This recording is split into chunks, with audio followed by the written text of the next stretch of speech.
Republicans in the Senate have one question for Rick Scott, who of course is the chairman of the National Republican Senatorial Committee, the fundraising arm of the Senate Republicans. They've got a question for him. And that question is, hey Rick, where the hell is the money, man? Where's our money? We have raised $173 million this year. We got $28 million left and 3 months to go before the midterms. Rick, where's the money going? You know, I don't care personally where the money's going. I don't even care if Rick Scott were embezzling the money. I know he's not. I'm not accusing him of that. But Republicans, you get what you deserve, right? It's not like you didn't know who Rick Scott is and what Rick Scott has been accused of doing in the past. After all, this man founded and ran a healthcare company that was convicted of the largest Medicare fraud in the history of the United States, over $1 billion. During the depositions, Rick Scott had to plead the Fifth Amendment 75 times, or somewhere right around there, in order to not incriminate himself in the money-stealing scandal. So what does the Republican Party do? They go ahead and put him in charge of the money.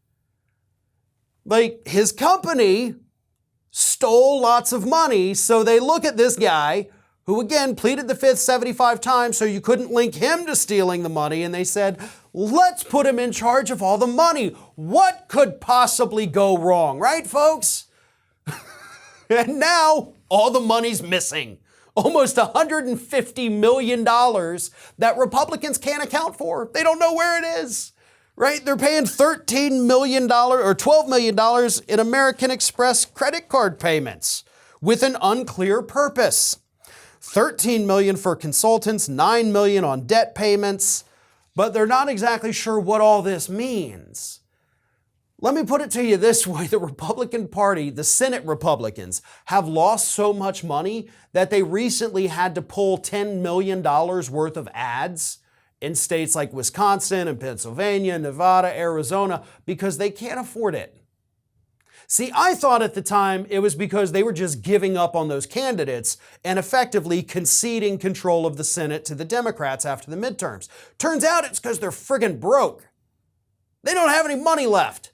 They need to save pennies everywhere they can, and that's why they're kind of shutting out these candidates that are doing so bad, saying, well, I guess we can save a little bit of money by not helping these people, but more importantly, Rick Scott, where the hell's the money going, man? Where is it? You've got a couple receipts here, but even those are a little confusing to your Republican colleagues. Please tell us you're not pulling a fast one on your whole party. But listen to this. You get what you deserve.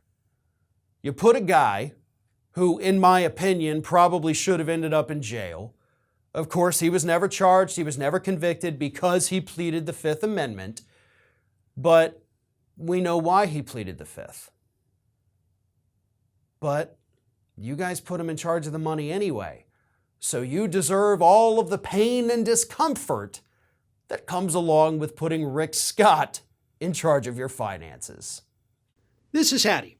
Hattie wants to know why you have not subscribed to our channel. You obviously like our videos, so do us a favor and subscribe.